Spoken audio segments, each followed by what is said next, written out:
Hello Brick Fanatics, this is LEGO 75362 Ahsoka Tano's T-6 Jedi Shuttle. It spins.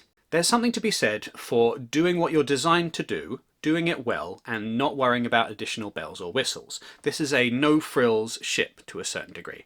It has the primary function that would be expected of a T-6 shuttle, which is that it spins around and around and around and around and around. So you get the cool, very interesting looking shape as it's flying, as it's being used either as a plaything or being posed for put on display.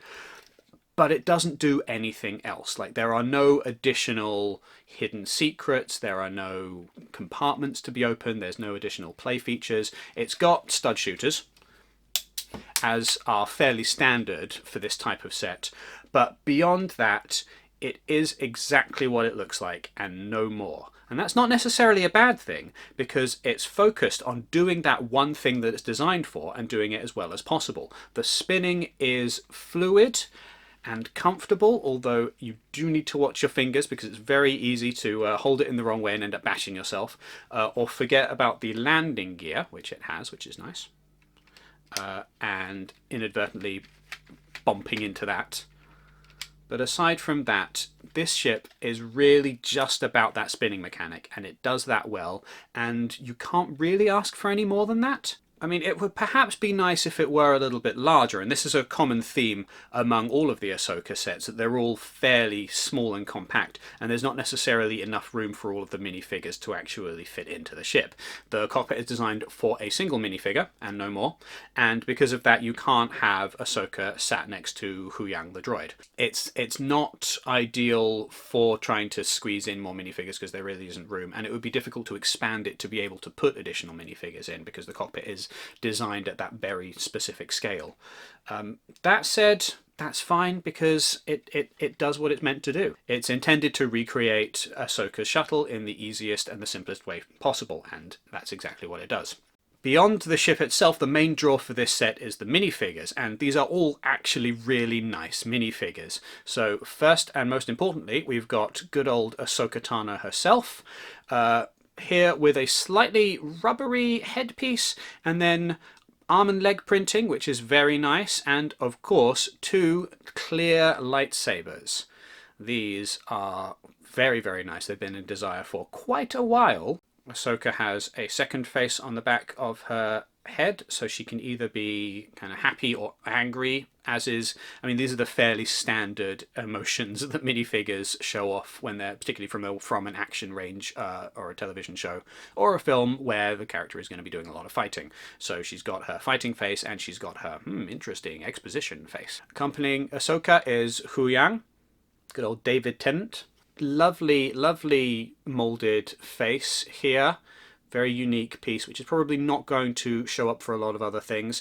This one, whether you like it or not, will depend on whether you're okay with Lego pieces that are basically just custom molded for one particular purpose. And whether or not you're okay with that will depend on your personal preference. But it is nice. It is very cool. Again, there's leg printing, no arm printing on him. He's got a little backpack here to give him a kind of a power block at the back or whatever. Marrok here is fairly typical for what we've seen from Inquisitors in the past. He's got the standard Inquisitor lightsaber. He's got some funky armor on and this lovely headpiece. He's not got a face underneath, so it's just a blank black minifigure head. Printing on the legs though, very cool. Finally, we have Sabine Wren. It's nice to have this character back. She's been missing for a while. It's always great to have a different design of a Mandalorian that's available for Mandalorian collectors. She's got her lightsaber, which is a lovely green one, which is, you know, fairly standard. It's exactly the same as you would get from any other lightsaber user. Printing on the legs as well. So all of these minifigures have printing on the legs. It's just Ahsoka that's got printing on the arms. But this is a really decent, well put together little minifigure. There's a lot of these lovely dark red, kind of rusty red coloured ships in this current crop, and they do go together rather nicely, I guess this being the colour of the Old Republic. So if you're having a few of these on display next to each other, they do look pretty good. And it's a colour that we've not seen a huge amount of in the LEGO Star Wars range in the past, and then we've suddenly got quite a few of them in a collection together. We've also got the E-Wing and Shin Hati's Starfighter. The Shin Hati Starfighter is, again, a lot of it has got this kind of this dark red colour to it. And it is nice, and this is one of the wonderful benefits of this particular crop of sets, that there's not a huge amount of grey. This one is perhaps the greyest of these sets, and even this one, the red is more noticeable and kind of more eye-catching than the grey.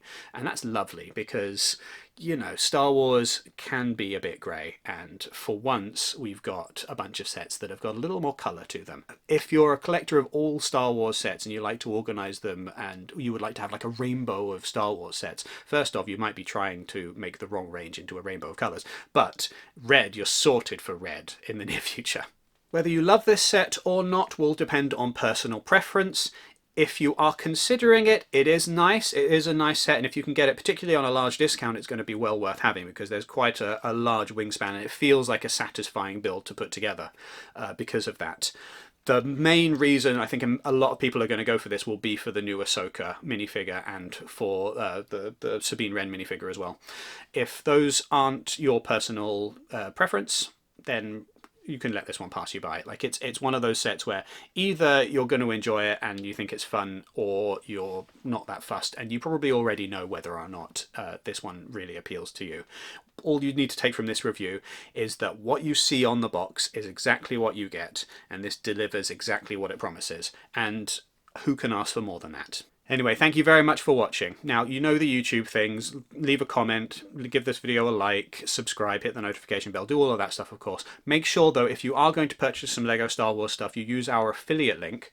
Boom! There's a QR code here which takes you to the LEGO website via our affiliate link and gives us a little kickback every time that you make a purchase. Doing so just helps to support the work that Brick Fanatics does and helps us to bring you these kinds of reviews. Also, make sure that you go to brickfanatics.com if you would like more coverage of all things LEGO Star Wars and indeed all things LEGO in general, and make sure that you sign up to our newsletter so that you never miss anything LEGO related ever again. Thank you very much for watching.